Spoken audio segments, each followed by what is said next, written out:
জাতীয় নিরাপত্তা গোয়েন্দা সংস্থা এবং শুল্ক গোয়েন্দা ইনফরমেশনের ভিত্তিতে ডিজি 252 মাত্রা থেকে ফ্লাইট এই ফ্লাইটে দুজন যাত্রী কৌশলে 17.5 বোর্ড একটা প্রলেপ দিয়ে এটা নিয়ে এসেছে। এটা স্ক্যানিং হওয়ার পরেও এটি ধরা পড়ে। পরবর্তীতে জাতীয় নিরাপত্তা গোয়েন্দা সংস্থা, শুল্ক গোয়েন্দা এবং কাস্টম এটি চ্যালেঞ্জ করে এটি একটি ফ্যানের মধ্যে কনসিল করে আনা হয়েছিল। সেটি ফ্যান এবং লাইট সেটিকে ভেঙে তার মধ্যে থেকে এই গোলবারগুলো উদ্ধার করা হয়েছে এবং এই গোলবারগুলো এটা তারা কিছুটা চেঞ্জ করে মডিফাই করে এটা দুটো নিয়ে এসেছে। এটি বার হিসাবে ছিল না, কিন্তু এটাকে প্লেট করে নিয়ে এসেছে। এটি আমরা স্বর্ণ যারা পরীক্ষা করে তাদেরকে দিয়ে একটু টেস্ট করিয়েছি। করার পরে তারা বলেছে যে হ্যাঁ এটি পিওর গোল্ড। টোটাল গোল্ডের পরিমাণ হচ্ছে আপনার 17.5 কেজির মতো। এটির যে প্রলেপ আছে এই প্রলেপ বাদ দিলে সেটি হয়তো বা কিছু কম পেতে। আমাদের এখানে এয়ারপোর্টে যারা কাজ করে নিরাপত্তা গোয়েন্দা সংস্থা, শুল্ক গোয়েন্দা, কাস্টমস আদার্স সংস্থা, তারা খুব সতর্কতার সাথে এখানে কাজ করছে। আমার মনে হয় যে এটি আরেকটি পদ্ধতি দ্বারা অবলম্বন করেছে, কিন্তু আমাদের সকলেই এই ব্যাপারে সচেতন আছে। আশা করি যে ভবিষ্যতে কোনো গোল্ড ধরা পড়লে, গোল্ড আসলে এভাবে আমরা আগ্রহ করব। স্যার আমার একটা প্রশ্ন ছিল, আমরা এর আগেও যে দেখেছি যে সবসময় যে কাস্টমসের যে আপনাদের স্ক্রিনিং রুম আছে, এটা পার হওয়ার পর কনফিউজ হলে গিয়ে এগুলো ধরা পড়ে। যে একের পর আপনার যদি যে গ্রিন রুমটা ছেড়ে ওই পারে চলে যায়, মানে আসলে কিসের কাছে আপনাদের স্ক্রিনিং মেশিনের কাছে না আপনাদের কোনো কর্মকর্তা কর্মচারীদের কাছে? আসলে এটা হয়েছে কি যে এই অন্য চালানটাও কিন্তু আটক করা হয়েছে তথ্যের ইনফরমেশনের ভিত্তিতে।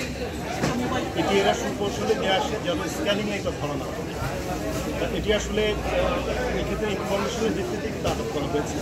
বিশেষ করে জাতীয় নিরাপত্তা গোয়েন্দা সংস্থার কাছে এই তথ্যটা ছিল এবং গোয়েন্দার কাছেও এই তথ্য ছিল, যার ভিত্তিতে কাস্টমস কর্তৃপক্ষ কিন্তু এই কার্যক্রমগুলো ফেরভাবে করছে। একের পরে এয়ারপোর্টে স্বর্ণের চালান ধরা পড়ছে, সবসময় বলা হয় যে পেছনে কারা আছে তাদেরকে বের করা হবে, কাস্টমসের পক্ষে বিভিন্ন দিনের কথা বলে, পরে আর এটা হয়ে ওঠে আসলে কারণ। কিছু ক্ষেত্রে দেখা যাচ্ছে যে যারা কেরিয়ার তারা নিজেরাও জানে না যে গোলটা কোনো একটা মাধ্যমে হয়তো বা তারা এটা হ্যান্ডেল করে।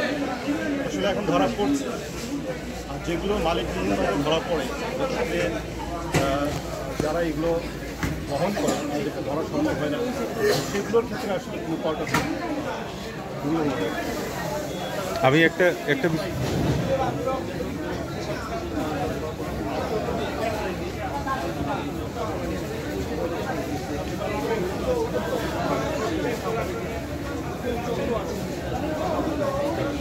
অবশ্যই এটা দেখা হবে এটার সাথে কারণ কেউ জড়িত আছে কিনা। কাস্টমস, শুল্ক গোয়েন্দা এবং জাতীয় নিরাপত্তা সংস্থা, পুলিশ এটা ব্যাপার মামলা হলে ইনভেস্টিগেশন করতে হবে এবং সেটা যারা জড়িত থাকে তাদের বিরুদ্ধে আইনের। আমি একটা বিষয় জানতে চাচ্ছি, কোয়ারির ছিল, যেটা হলো যে যদি গোয়েন্দা সংস্থার কাছে সেটা ইনফরমেশন থাকে, কাস্টমস কেন এই জায়গায় মানে ব্যর্থ, যে কাস্টমস কেন এই বিষয়টা জানলো না যে কনকর্ড হল থেকে গিয়ে আটক করতে হলো এনএসআইকে। আর সার্বিক একটা বিষয়, যেহেতু এখানে এই আপনার ডিরেক্টর সাহেব আছেন এভিয়েশনের, ওনার কাছ থেকে জানতে চাইব যে টোটাল যে এই আটক প্রক্রিয়ার বিষয়টা প্রথমে আপনি কাস্টমস কাজ করে ইনফরমেশনের ভিত্তিতে আমাদেরকে বিভিন্ন সোর্স নিয়োগ করতে হয়, গোয়েন্দা সংস্থার ইনফরমেশনের উপর নির্ভর করতে হয়। এটার ভিত্তিতে একদম মূলত আমরা কাজ করি। আমাদের সোর্সের বাইরে কাজ করি, আমাদের দেশেও কাজ করি এবং আমরা বাইরেও সোর্স নিয়োগ করি। হাফিজ ভাই কিন্তু এখন একটু হাফিজ আমরা আমাদের অ্যাচিভমেন্ট কিন্তু আছে। আমরা গত 3 মাসে মোটামুটি 3টা বড় বড় গোল্ডের চালান আমরা আপনাদের হাফিজ ভাই একটু স্ক্রিনিং মেশিন আপনাদের যেটা সেটার ভেতর দিয়ে তো ওই স্বর্ণগুলো গিয়েছে, এখানে তো আপনারা ধরতে পারেন এই মেশিনটাতে কি কোনো সমস্যা? না, আমার মনে হয় যে সেটা না, তারা এটাকে স্ক্যানিং মেশিনের জন্য না আসে সেই জন্যই তারা এই প্রোডাক্টগুলো ইউজ করে। এটা আমাদের আসলে হচ্ছে যে ইনফরমেশন এবং কিছুটা আমাদের বুদ্ধিমত্তার সাথে এটা ধরতে হবে। আমরা কিন্তু প্রতিনিয়ত এরকম কেস হচ্ছে, ছোটোখাটো কেস হচ্ছে, বড় কেসগুলো হলে আসলে একটু এখানে ইন্টারাপ্ট করি যে আপনারা যদি ইনফরমেশন না পান তাহলে এই স্ক্যানিং মেশিনের দ্বারা আসলে কতটুকু আপনারা নিশ্চিত যে মানে বিগত দিনে এইরকম চালান পার হয়ে যায়নি? এটা আসলে নিশ্চিত করে বলা যাবে না, কারণ চালান আসছে ধরা পড়েছে। আমরা এই যে ধরলাম যে কেসগুলো হচ্ছে সেগুলো ইনফরমেশন ভিত্তিতেই হচ্ছে। ধরেন যখনই কোনো বন্ধু চালান, এই ধরনের বন্ধু চালান আসে, কোনো না কোনো ইনফরমেশন এটা গোয়েন্দা সংস্থার কাছে বা কাস্টমস হাফিজ ভাইয়ের কাছ থেকে সার্বিক এই প্রক্রিয়া সম্পর্কে, আটক প্রক্রিয়া সম্পর্কে একটু জানতে চাইবো, যেহেতু এভিয়েশনের অথরিটি আপনি টোটাল। ধন্যবাদ। কমিশনার মহোদয় বলেছেন যে সরকার থেকে আসা ফ্লাইটটা প্যাসেঞ্জার সব চলে যাচ্ছেন।